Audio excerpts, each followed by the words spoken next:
Pues, hermanos, muy buenas noches. Vamos a dar inicio al estudio del día de hoy. Vamos a comenzar a estudiar el capítulo 13 del libro de los Hechos. Voy a leer rápidamente, pero vamos a sacar comentarios muy importantes. Miren, voy a tomar, hermanos, solo del versículo 1 al versículo 3. Me toca hasta el 12, pero quiero profundizar en ciertas cosas muy importantes que nos narran estos versículos. Y dice así el versículo 1: había entonces en la iglesia que estaba en Antioquía profetas y maestros: Bernabé, Simón el que se llamaba Níger, Lucio de Cirene, Manaén el que se había criado junto con Herodes el tetrarca, y Saulo.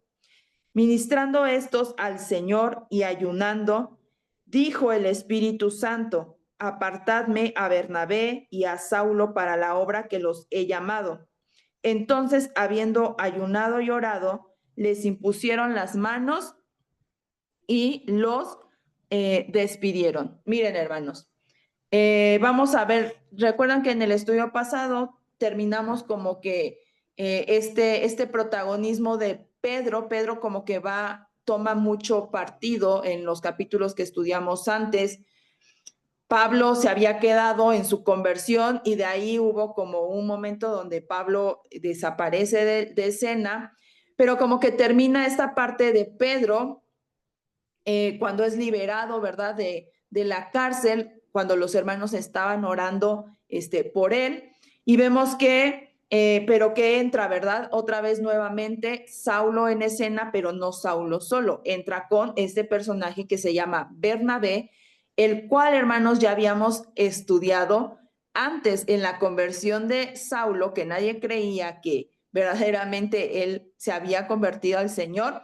Él fue el que intercede por él, ¿verdad? Para decirles: no, hermanos, él se ha convertido, ¿verdad? El Señor lo ha transformado. Y nuevamente vemos que Bernabé y Saulo, habiendo cumplido su servicio, volvieron a Jerusalén, ya llevando también consigo a Juan, el que tenía por sobrenombre Marcos. Miren, a partir del capítulo 3, hermanos, van a comenzar estos viajes, los famosos viajes misioneros de Pablo y acompañantes. Porque vamos a ver que Pablo es como el que siempre está y se acompañaba de varias personas. Pero también vemos aquí otra etapa de la iglesia. Ya vimos cómo fue la iglesia en las comunidades judías, comenzó a expandirse el evangelio. Salen a raíz de la persecución y comienzan entonces a predicarse entre los gentiles. Vemos que sale una iglesia, entre esos gentiles sale una iglesia poderosísima que era la iglesia de Antioquía, pero aquí ahora vemos misiones. Misiones ya es como que otro nivel. Miren, hay un dicho que dice que algunas personas hacen que las cosas sucedan, otras observan simplemente cómo suceden las cosas, mientras que otras se quedan preguntándose qué fue lo que sucedió. Esto aplica, hermanos, también para las iglesias de todos los tiempos, para la iglesia hoy en día. Vemos que hay iglesias que son muy dinámicas, que comienzan a extenderse con mucha agresividad, ¿verdad? Con el evangelio, con el propósito de impactar el mundo con el evangelio de Jesucristo. Vemos otras que saben que Dios se está moviendo a través de otras iglesias, ven a otras iglesias, no son parte, se quedan simplemente como espectadoras y solamente se preguntan por qué ellas no están experimentando eso, no están creciendo, no están teniendo ese poder. Pero hay otras que también apenas y se pueden llamar iglesias, ¿verdad? Que están a veces languideciendo, hermanos, se están apagando, hay una falta de crecimiento, hay falta de compromiso. Por eso es que digo, esto también se aplica también para las iglesias. Miren, en el capítulo 11 de Hechos vimos cómo se presenta un liderazgo dentro de la congregación, comienza a presentarse esto de los liderazgos. Liderazgo no es una palabra, hermanos, que exista literalmente en la Biblia. Se les llamaba siervos. Siervos, un líder, para ser un líder, es un siervo. Es alguien que sirve a otros. Así es el liderazgo dentro de la Biblia. Y sí lo hay, porque vemos hombres comprometidos en el servicio a Dios y en el servicio a otros hermanos. Eran líderes. Ajá. Y vemos que hay una congregación que Dios usó para hacer que las cosas sucedieron. Ya vimos, la iglesia de Antioquía. Fue un puesto muy poderoso de avanzada, ¿no? En el reino de Dios, dentro del ejército y el mover del Señor, para el mundo pagano, porque salió de una comunidad que era totalmente gentil. Ellos no tenían nada de cristianos ni conocían nada del cristianismo, y ahí salió con fuerza esta iglesia. Tuvo un inicio impresionante, ¿verdad? Dice que en el capítulo 11 estudiamos que un número creyó, un número muy grande de personas se convirtieron al Señor bajo la administración de algunos judíos griegos que habían huido de Jerusalén a causa de la persecución, y vemos cómo la iglesia crece dramáticamente bajo el liderazgo de Bernabé y Saulo, la iglesia de Antioquía. Ajá. Fue en Antioquía, es un resumen, cómo se les nombra por primera vez a los cristianos, y dijimos que era alguien que lo identificaban. Ese es uno como Cristo. Eso significaba el término cristiano, y ahí se les dio por primera vez el nombre de cristianos a todo seguidor de Jesús. Pero de todas estas cosas, hermanos, que fortalecieron a la iglesia de Antioquía, porque de aquí es de donde van a surgir estas personas, estos 5 hombres que narra Hechos 13, versículo 1. De las cosas que fortalecieron a la iglesia de Antioquía, de todos esos factores que ya hablamos, el más importante era que eran una iglesia que estaban en completa sumisión al Espíritu Santo. Tanto los líderes como la congregación, es decir, los maestros. Ahorita aquí vamos a ver 2 títulos, que es profetas y maestros. Los profetas, los maestros, como aquellos a los que ellos enseñaban, todos y cada uno de sus miembros estaban bajo esta sumisión al Espíritu Santo. Dependían por completo del Espíritu, y fue en esa sumisión, fue en ese estar en completa obediencia al Señor que el Señor activó rápidamente todas las fases de su ministerio y comienza esta expansión. Y ahora no solo es un ministerio local, sino comienzan las misiones. Ajá. Así dice el título aquí en Hechos 13. Comienza primer viaje misionero. Entonces, ¿qué caracteriza a una iglesia que está llena del Espíritu, como lo era la iglesia de Antioquía? ¿Qué es lo que caracteriza? ¿Cómo podemos identificarlo? Pues se puede definir simplemente como esa iglesia, aquella en la que cada uno de sus miembros camina en obediencia a la voluntad de Dios.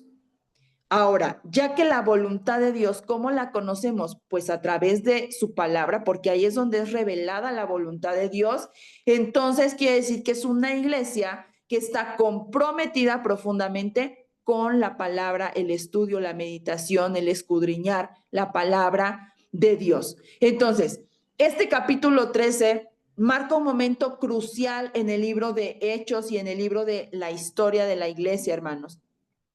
Ya vimos que los primeros 12 se enfocan en Pedro, en el ministerio de Pedro, que fue en Judea y Jerusalén. A partir del 13 se describe esta expansión de la iglesia gentil por todo el mundo romano.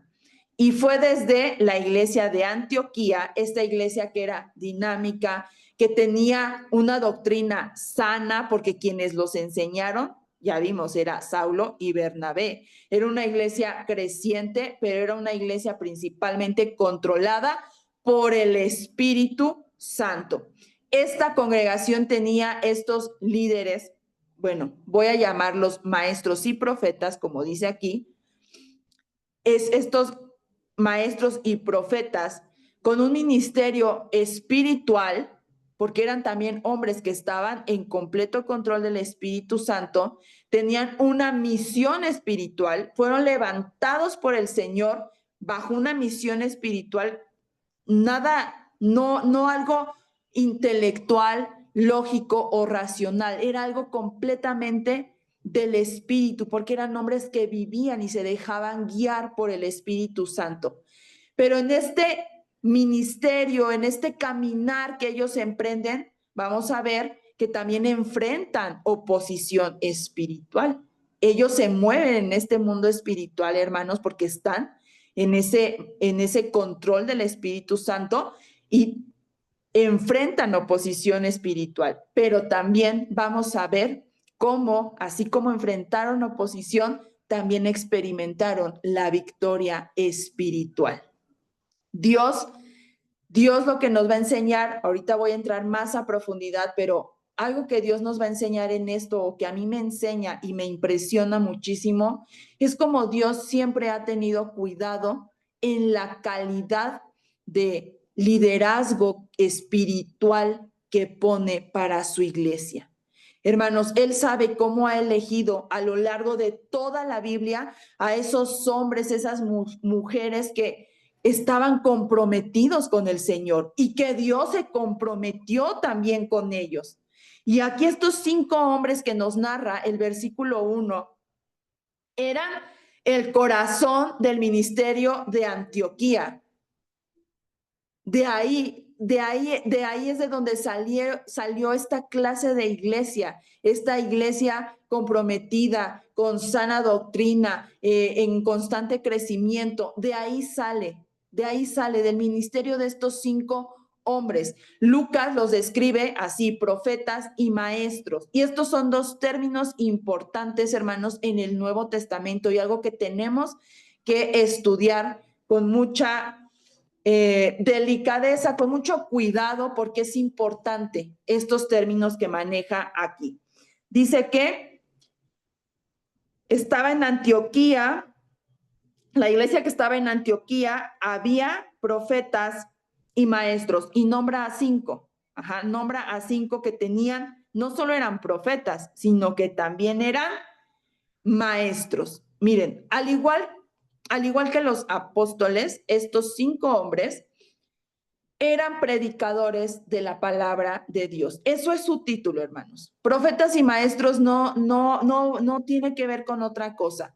Eran predicadores de la palabra de Dios. Y en los primeros años, estos hombres fueron los responsables de que la iglesia, la de Antioquía, fuera instruida correctamente. Por eso es que eran maestros, instruyeron a otros correctamente. Estos profetas que nos habla aquí, que vemos aquí como los llama profetas, no es porque ellos tuvieran, hermanos, una doctrina nueva o tuvieran revelaciones místicas nuevas fuera de lo que ellos conocían, que era la escritura y la doctrina que les había dejado Jesús. No, hermanos, a veces recibían una revelación de parte de Dios, como en Hechos 11:28, y quiero retomarlo. En Hechos 11:28 dice que levantándose uno de ellos, llamado Ágabo, daba a entender por el Espíritu que vendría una gran hambre en toda la tierra habitada, la cual sucedió en tiempo de Claudio. Es decir, así como Ágabo, que él recibe una revelación de parte de Dios y dice que el Espíritu dio a entender que iba a haber una hambruna. Sí, es decir, estos profetas recibían a veces esta clase de revelaciones de parte de Dios, pero era una revelación práctica, no doctrinal. No hablaba de un nuevo evangelio, no añadía nada al evangelio de Jesucristo, ni le quitaba nada, ni omitía nada del evangelio de Jesucristo. Era una revelación práctica. Era un anuncio de va a ocurrir esto en su tiempo y la iglesia tiene que estar preparada. Era una revelación práctica para el momento específico de algo que tenía que hacer la iglesia, ¿verdad? Pero no alteraba ni cambiaba nada acerca de la doctrina de Jesucristo. La función entonces de los profetas en este momento de la iglesia como receptores de la revelación divina terminó con el cese de los dones y señales temporales. Terminó. Hoy en día existen revelaciones nuevas. No, porque ahora ya tenemos todo el Nuevo Testamento. Los hermanos en ese momento no tenían el Nuevo Testamento, tenían la doctrina de los apóstoles que les hablaban de lo que Jesús les había enseñado y todo el Antiguo Testamento. Pero hoy tenemos, hermanos, todo esto, ¿verdad? Hoy incluso podemos leer en su momento cómo ellos, el Espíritu les reveló las cosas. Ahora, se les concede este término ahora de maestros y profetas, es un título que se les concede hoy en día a pastores, maestros, sigue habiendo, y evangelistas, quienes proclaman lo que Pedro llamó en segunda de Pedro 1:19, y me gustaría que fuéramos ahí. Segunda de Pedro 1:19 dice: tenemos también la palabra profética más segura, a la cual hacéis bien en estar atentos como a una antorcha que alumbra en lugar oscuro hasta que el día esclarezca y el lucero de la mañana salga en vuestros corazones. 20. Entendiendo primero esto, que ninguna profecía de la Escritura es de interpretación privada, porque nunca la profecía fue traída por voluntad humana, sino que los santos hombres de Dios hablaron siendo inspirados por el Espíritu Santo. Bueno, hermanos, hoy está, aquí lo plasmaron, la voluntad de Dios, inspirada por el Espíritu Santo, y ahora se les concede a pastores, a los evangelistas, a los maestros, esto, ¿verdad? El hacer esta labor. Y es importante seguir hablando. La revelación profética es esta palabra que aquí está escrita. No hay algo fuera de esta palabra. Pero es importante seguirla hablando. ¿Por qué? Porque es vital para la salud espiritual de la iglesia, ¿verdad? El espíritu de la profecía sigue siendo y seguirá siendo el testimonio de nuestro Señor Jesucristo. Es eso, hermanos. No hay una profecía nueva, mítica, algo que esté fuera de lo que ya está escrito aquí. Ahora, los maestros, porque también dice que eran maestros, son importantes en la iglesia de hoy. Su ministerio es proporcionar a otros una clara comprensión de la verdad bíblica. Y a veces unos eran profetas, otros eran maestros, según como Dios repartió dones a todos.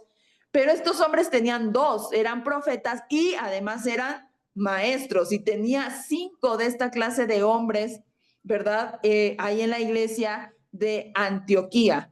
Ahora, vamos a hablar un poco de ellos. Bernabé ya ha aparecido antes en la Biblia, lo vemos de una forma activa, lo vemos de una manera donde él está trabajando y comprometido con la causa del Señor. Él es el que intercede, ¿verdad?, por Saulo cuando los demás creyentes no creían en su conversión. Y Bernabé dice que él se llamaba José originalmente, pero los apóstoles decidieron llamarlo Bernabé, que significa hijo de la consolación. Y muy ad hoc su nombre, ¿verdad? A cómo conocían el carácter de Bernabé los hermanos. Luego nos habla también de Simón, el que se llamaba Níger.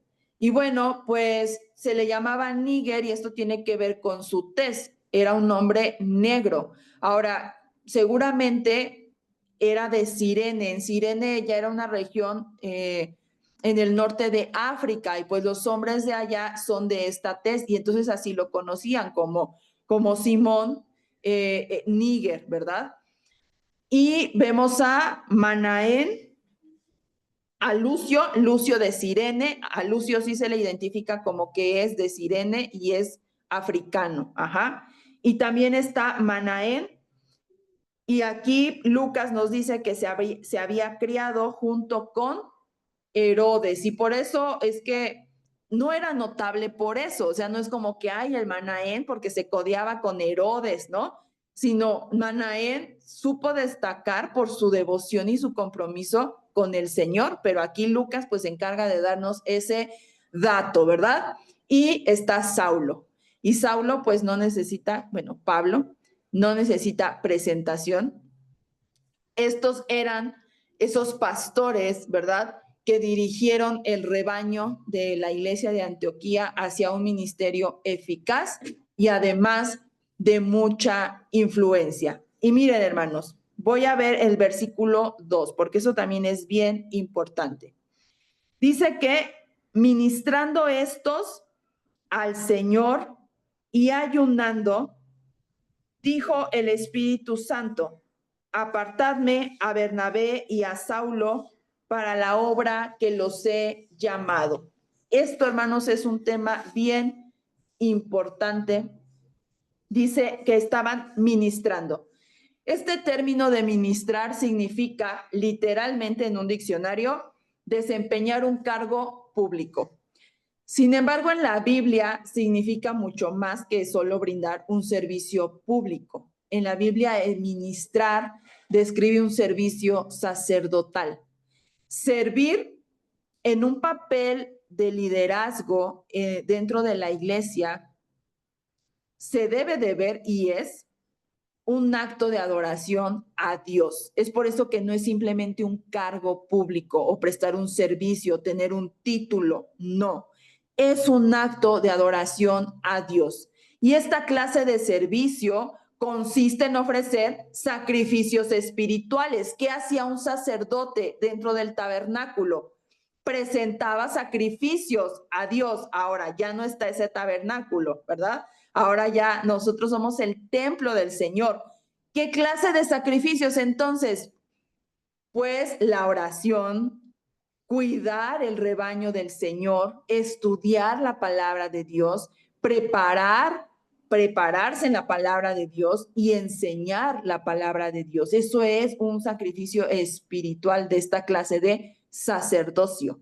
Y es eso lo que hacían. Esta ministración era eso, hermanos, era lo que ellos se dedicaban a hacer. Cuidaban al rebaño del Señor, estaban orando, porque aquí dice que ministrando al Señor y ayunando, es decir, que ministrando estaba incluida la oración, eso de ley, eso no se puede omitir. Y dice que además ayunaban. Y mientras ellos hacían esto, dice que el Espíritu les dijo, hermanos, y aquí eh, me voy a detener en esto que para mí es muy, muy importante. ¿Cómo supieron? ¿Cómo el Espíritu les dijo, hermanos? ¿Cómo sabemos que el Espíritu Santo nos dice cosas? Porque aquí queda muy claro que el Espíritu Santo hace valer su voz y se hace escuchar.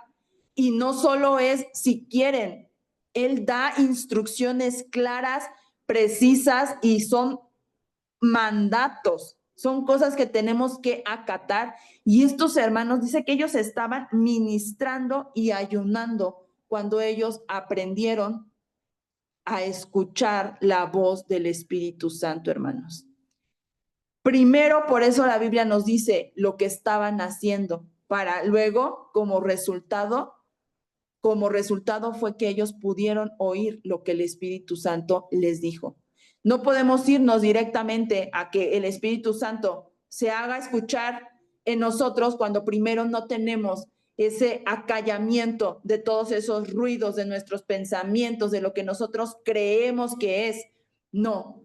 Por eso es que primero el ministrar, el estar en intimidad, el estar en comunión con el Señor, primero fue lo que hicieron y eso les dio la pauta, hermanos, para poder escuchar la voz del Espíritu Santo.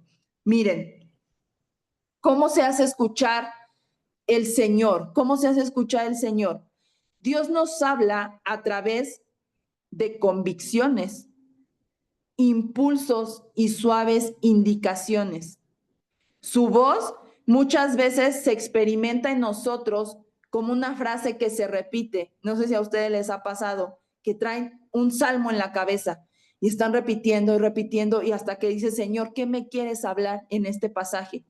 Así se escucha su voz, como una frase que se repite, un momento de revelación o un sentido de dirección. Cuando de pronto te encuentras abrumado en una situación, no sabes qué hacer, vas, te metes con el Señor, vas y te pones a decirle, Señor, ayúdame, necesito tu guía, necesito tu dirección. Sales de tu aposento y resulta que ya tienes claridad y sabes por dónde tienes que ir y el Señor te indica la dirección a través de esas pequeñas convicciones y dices, ya sé lo que tengo que hacer. Entonces es un sentido de dirección más que como un mandato fuerte. La claridad interior generalmente nos llega después de un tiempo prolongado de quietud, no antes. Es decir, para que estos hermanos, y esto es para todos hermanos, podamos verdaderamente escuchar esa voz del Espíritu, tenemos primero que guardar silencio. Y ese momento, hermanos, de guardar silencio, no te estoy diciendo no ores, te estoy diciendo ve a tu intimidad con el Señor, pero espera a que Él te conteste. Y muchas veces nuestra oración, nuestra comunión es, Señor, te pido esto, esto, esto, esto, esto. Hacemos una lista infinita. Bueno, sale, ya me voy, Señor, porque ya tengo prisa. Y no nos detuvimos a escuchar lo que el Señor quería hablarnos, a escuchar la respuesta que el Señor quería hacernos, que quería hacernos saber. Por eso es que para que nosotros podamos escuchar el susurro, tenemos que estar primero, hermanos, en quietud. Tenemos que estar en intimidad, tenemos que estar en comunión. ¿Cómo son algunos ejemplos del susurro, de esa voz del Señor, del Espíritu? Cuando dices, esto no está bien. Es una convicción que el Señor te muestra y te dice, no, no tienes que hacer así las cosas porque mi palabra dice esto. Y entonces tú sientes a veces al actuar como que, no, esto no está bien, porque el Espíritu Santo trae convicción a tu vida. O a veces es, este es el camino. Es una guía. El Espíritu Santo es así, así es su voz. Una voz que va guiando, que te va diciendo, por ahí no, mejor por acá. El susurro es una invitación a, ven, quédate conmigo, ven, pasemos juntos este tiempo para darte claridad, para darte paz, para darte la respuesta que necesitas. Y el susurro del Señor es seguridad. ¿Cuántas veces en la Biblia nos dice, no tengan miedo? 365, ¿verdad? Y unos dicen una para cada día del año. Yo no lo sé, a veces yo necesito esa frase más de una vez al día, pero es esa voz del Señor dándonos seguridad para todo lo que Él nos manda hacer. Nuestra sensibilidad espiritual, ¿cómo vamos a crecer en esta sensibilidad? Pues solamente con la relación y la repetición. Cuanto más tiempo pasemos en la palabra y en oración, en comunión con el Señor, más claramente reconoceremos la manera en que Dios nos habla. La voz de Dios en nuestra vida, ahora, esa voz que nos habla, la voz de Dios en nuestra vida, siempre está alineada con su palabra. Es por eso que muchas de las respuestas que nos dé, si no es que todas, van a estar en su palabra. Las vamos a tener como el ejemplo de alguien de la Biblia, como el ejemplo de Jesús, como un salmo. ¿Por qué? Porque esa voz siempre va a estar alineada con su palabra y nunca la va a contradecir. Y bueno, yo quería detenerme porque no sabemos, hermanos, no sabemos la forma en cómo el Señor les dijo, pero ellos tuvieron la convicción de decir, tienen que ser ellos los que tienen que emprender este viaje misionero. Y sí, no nos lo dice, hermanos, pero es una realidad. El Espíritu Santo se hace escuchar. El Espíritu Santo nos habla y sigue hablando. Lo hizo en ese momento y lo sigue haciendo hoy en día para nosotros. La instrucción, ¿verdad?, que deja el Espíritu Santo es muy clara. Yo los quiero a ellos para mi servicio. Hermanos, si hubiera sido algo de la iglesia, algo emocional, no los hubieran dejado ir, porque ellos eran pilares en su comunidad de fe. Pero el Espíritu Santo dijo, no, no los sirven a ustedes, me sirven a mí. Y como instrumentos míos, yo hago lo que yo quiera con ellos, ¿verdad? Miren, no me va a dar tiempo, hermanos, de abarcar todo, pero la verdad de que todo ministerio se debe hacer para el Señor, aquí se refuerza en esa orden que da el Espíritu Santo. Apártenme a Saulo y a Bernabé. Ellos eran sus hombres para usarlos como Él quisiera y enviarlos a donde Él deseara. Un último principio que vamos a extraer de aquí es la importancia de esperar el tiempo de Dios. La iglesia en Antioquía no elaboró esquemas, no trazó estrategias para alcanzar el mundo gentil. En lugar de eso, se concentró en llevar a cabo los ministerios, esas pequeñas asignaciones que ya Dios les había confiado. Y los dejo con esta pregunta. ¿Quieres discernir la voluntad de Dios para el futuro? Comienza a hacer la voluntad de Dios en el presente. Porque mientras el Espíritu Santo los llamó, pero no agarró hombres, hermanos, que estaban de ociosos en las estanterías.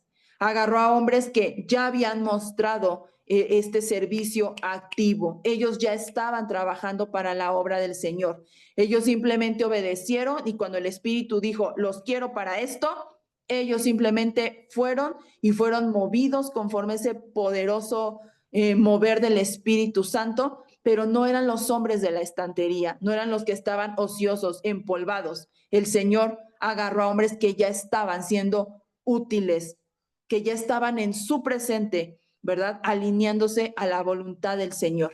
Y el Señor los mandó y los expandió a más. Y bueno, hermanos, aquí yo voy a dejar mi participación y doy paso a mi hermano Jorge.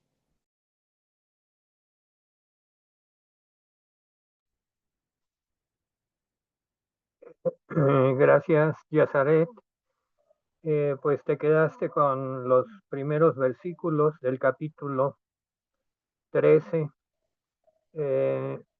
Lo que me sentimos, ¿verdad? Es que más que seguir cronológicamente lo que estaba sucediendo según lo relató Lucas en el libro de los Hechos, el estudio nos está llevando a los conceptos que son necesarios recalcar en la iglesia de hoy para cobrar ánimo, para sentir dirección y que sea la dirección verdadera, la dirección del Espíritu Santo. Se dice, ¿verdad? Se dice y es cierto muchas veces de que la iglesia del siglo XXI es está muy dirigida por burocracias que están a la cabeza de la iglesia, programas que ya fueron escritos desde principios de año, para todo el año y aún para décadas, situaciones muy anticipadas. Y pues creo que el estudio de todos estos eventos nos lleva a volver a la frescura del mover del Espíritu Santo, dirigiendo a la iglesia. Esa frescura se caracteriza por producir primero resultados de acuerdo a la voluntad de Dios. Quizás no coinciden con resultados escritos con mucha anticipación, pero son la voluntad de Dios y también coincide en las descripciones que hemos ido analizando, coincide que producen gozo, producen alegría en aquellos que las reciben. También es muy cierto que no todos reciben y no todos se mueven en el mover del Espíritu Santo. También es muy cierto que en la medida que va creciendo este mover, también crece la oposición. Y la oposición pues usa los recursos. Al principio son pequeños tropiezos, pero después son muros, casi muros infranqueables o persecución directa a la integridad física y anímica de los apóstoles o los hermanos que están involucrados en el crecimiento de la iglesia. Pues como habíamos dicho, ¿verdad?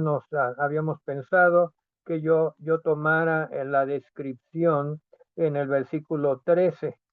Me estoy brincando todo el trabajo que se hizo en la isla de Chipre, pero eso vendrá a completarse pues ya en el estudio. Ya no vamos a tener en este mes de octubre, será en noviembre, el primer viernes de noviembre que retomemos. Pero yo voy a tomar pues lo que habíamos quedado, que era que habían recorrido la isla de Chipre, ¿verdad? Y pues deciden ya terminar su recorrido y, y leo el versículo 13. A ver, pongamos nuestra vista en nuestra Biblia, palabra de Dios.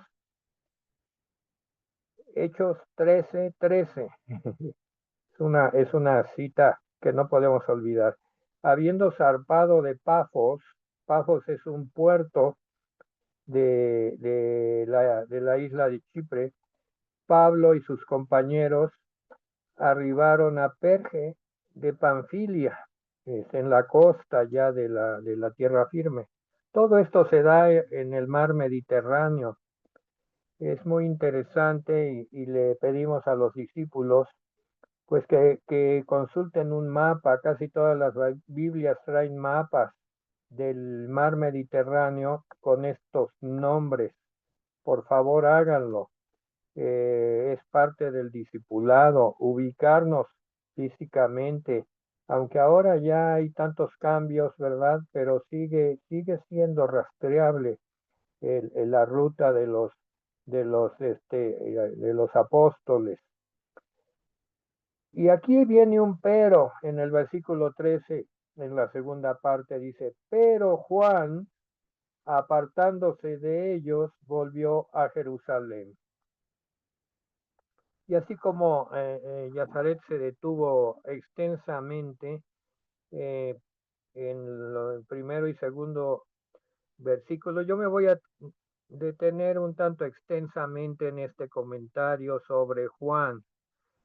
Este asunto de Juan ha sido un motivo para los estudiosos, les llamo yo estudiosos ligeros, que no profundizan. No quiero culpar a nadie ni juzgar a nadie, por favor, pero eh, hacer juicios, la misma palabra de Dios nos pide no juzgar y no juzgar a Juan Marcos. Y entonces el Señor me pidió detente y haz un estudio breve sobre Juan Marcos. Juan Marcos. Pues miren, Juan Marcos o Juan aquí era primo de Bernabé y pues Bernabé me parece que era oriundo de Chipre, no sé, creo que así es, ¿verdad? Yazaret, Bernabé era oriundo de Chipre, había nacido en Sí, Chipre. un levita En- de Chipre. entonces, en Chipre, pues era un territorio conocido para Bernabé y Marcos era primo. Como que Marcos muy joven, se animó. Fíjense que el mandato del Espíritu Santo dijo, apártenme a Bernabé y a Saulo, pero no dijo a Juan Marcos. Juan Marcos se agregó un poquito como diciendo, quiero ir con Bernabé a Chipre, que es una tierra conocida, como regresar a mi infancia. Estoy seguro que Marcos había pasado tiempo, no me consta, pero en Chipre, de niño. Ahora ya vivía en Jerusalén y, y pues ahí estuvo con ellos. No tenía el llamado para este viaje, no lo tenía. Se apuntó pues como un auxiliar, un apoyo. Eh, no podemos juzgarlo por la decisión que tomó.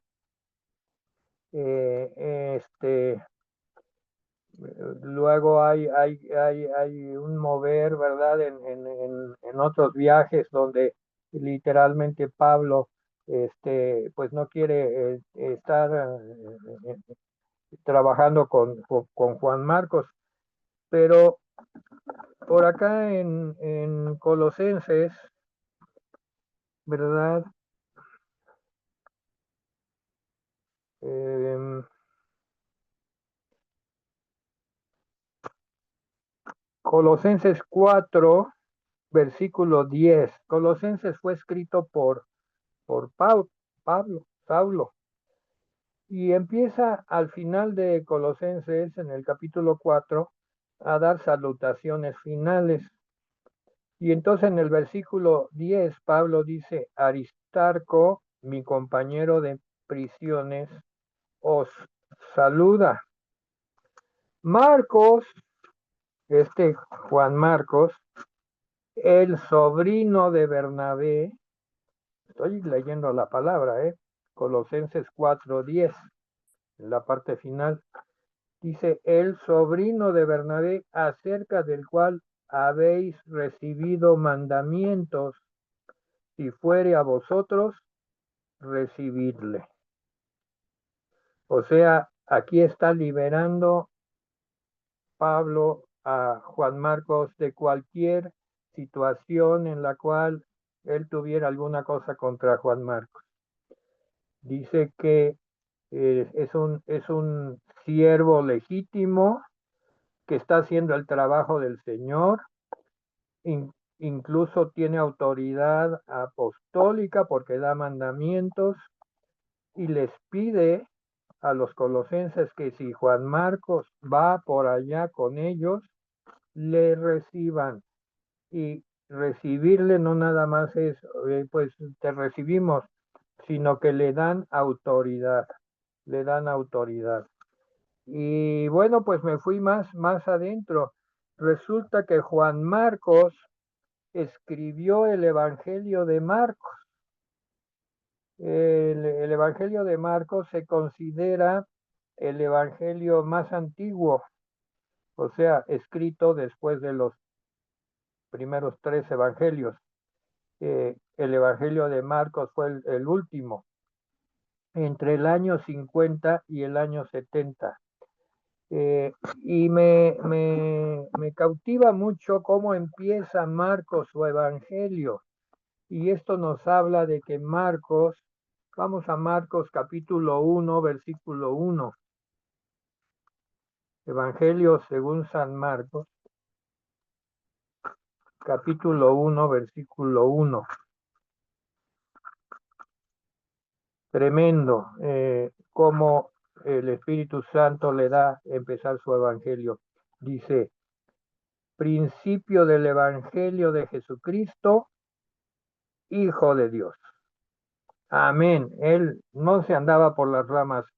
Empieza diciendo que él está escribiendo el principio del Evangelio de Jesucristo, Hijo de Dios. Y luego dice, como está escrito en Isaías el profeta, yo envío mi mensajero delante de tu faz, el cual preparará tu camino delante de ti. Voz que clama en el desierto, preparad el camino del Señor, enderezar sus sendas, bautizaba a Juan en el desierto. Después de presentar en la primera línea a Jesucristo como Hijo de Dios, presenta a Juan el Bautista. El Evangelio de Juan, Juan Marcos, que se le conoce más como el Evangelio de Marcos, para no confundirlo con el Evangelio del apóstol Juan, fue escrito en Roma y enfatiza en el poder del ministerio de Jesucristo. Presenta a Jesús como un gran vencedor y enfatiza por encima de todas las cosas la acción, más que teología, que sí la tiene, pero habla de los grandes milagros y los grandes hechos del ministerio de Jesucristo sobre la tierra. Se dice también que pues por ahí se menciona que como él vivía en Jerusalén, es un hecho histórico, que Juan Marcos o Marcos vivía en Jerusalén, su madre alojaba a los discípulos algunas veces allí en Jerusalén, pues cuando Jesús fue tomado preso, ¿verdad?, para llevarlo al martirio y a la crucifixión, menciona que de los que estaban con Jesús había un jovencito que tenía poca ropa y que huyó.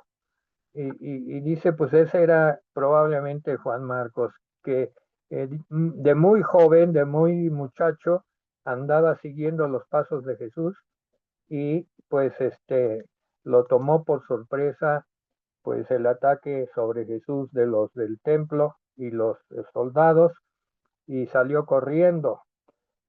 Queda constancia de eso. Podemos ver en Juan Marcos el tipo de un jovencito cristiano hoy en día que se está formando en Cristo y pasando por muchas cuestiones de formación de carácter y situaciones, ¿verdad? Que los jovencitos luego pasan junto a los líderes, y aquí pongo de tipo, pues a Pablo, que ya llevaba años de formación y ya había recibido su primer encargo grande, que era el primer viaje misionero, y de repente, pues joven, ya joven adulto, Juan Marcos, pues nada más visita a Chipre y se quiere regresar a Jerusalén. Podemos entenderlo, hay que ser comprensivos, la palabra de Dios nos da este caso para que sepamos tratar a los jóvenes en formación. A veces decimos, no, pues ese joven ya me decepcionó, pues ya se alejó, pero miren, aquí está el tipo de joven en formación, Juan Marcos, que vino a ser autor del Evangelio.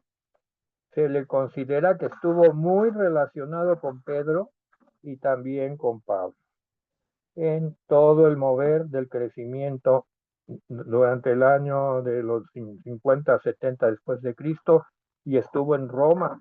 No sabemos cómo fue su final, pero es probable que haya muerto en el martirio. No lo puedo constatar.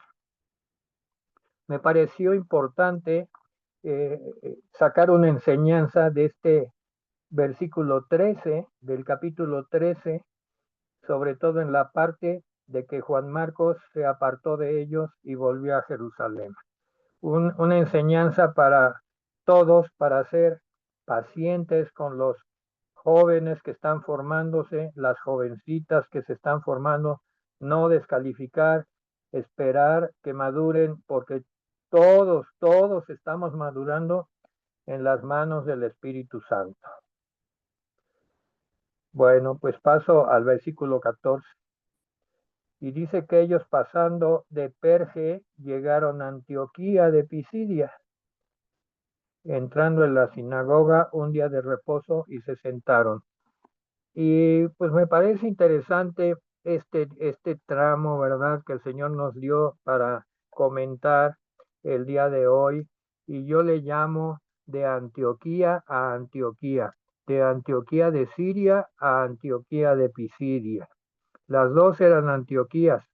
Eh, eh, no vamos a entrar en profundidad de por qué se llamaban Antioquía, seguramente en honor por ahí a algún rey Antíoco o alguna situación de un emperador romano, pero porque todo eso era territorio romano. La Antioquía de Siria, pues era, como ya se definió, una ciudad muy importante donde convergían los caminos, pues allí de Medio Oriente, los que iban para Oriente y para Occidente y para la costa. Y la Antioquía de Pisidia, pues estaba ya más metida en el territorio que ahora es, me parece, Turquía. Y pues aquí vamos a emplear el tiempo para ver el estilo de Pablo en su manera de evangelizar. Es en realidad la primera ocasión importante que narra la Biblia en la cual Pablo pues dirige discursos en lugares extraños para él, aunque él conocía todo ese territorio. Dice, entraron en la sinagoga un día de reposo y se sentaron. Era lógico que Antioquía de Pisidia estaba lleno, tenía una gran población de judíos y de judíos de alto rango.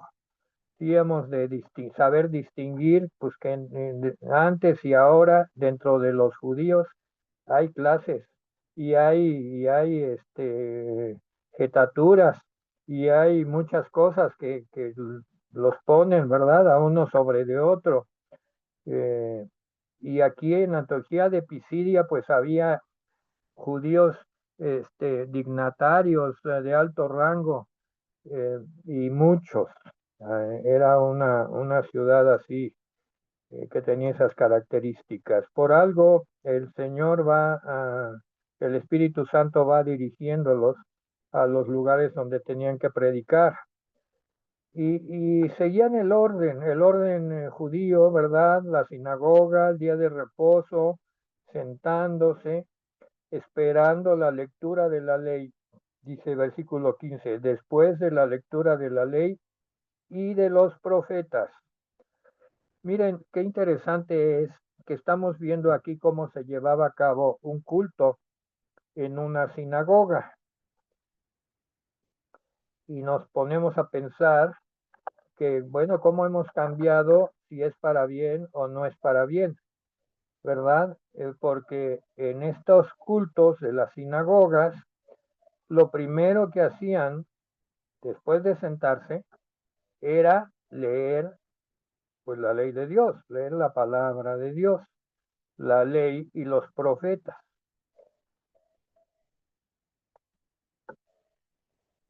Yo todavía recuerdo tiempos en mi infancia, en algunas cultos cristianos, donde lo primero que se hacía era leer la Biblia. Así, leer pasajes de la Biblia escogidos, sin mayor comentario. Y luego pues ya seguía el orden del culto. Pues aquí está cómo era en estas sinagogas. Y una vez que leyeron la ley y los profetas, fíjense que aquí está dividido, ¿verdad? La ley de Moisés y los profetas. Me pregunto si estamos tomando lo bueno de la historia, ¿verdad? Porque a veces le predicamos a las personas que obedezcan la palabra de Dios y no les hemos leído la ley. Últimamente no he no he visto, yo como predicador me pongo, me cuestiono un sermón sobre los 10 mandamientos. Y los mandamientos que sacamos de los profetas, ¿verdad? Nada más decimos, hay que ser obedientes a la palabra de Dios y ya, y pues la gente se queda así como diciendo, ¿y eso qué quiere decir?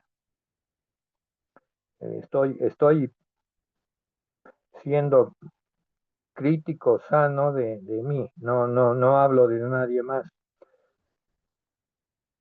Y entonces Pablo en el versículo 15, segunda parte, después de la lectura de la ley y de los profetas, los principales de la sinagoga, los que tenían autoridad, le mandaron a decir, pues a Pablo, a Bernabé, varones hermanos, si tenéis alguna palabra de exhortación para el pueblo, hablad. Es el momento de hablar. Aquí hay un orden, ¿verdad? En todo.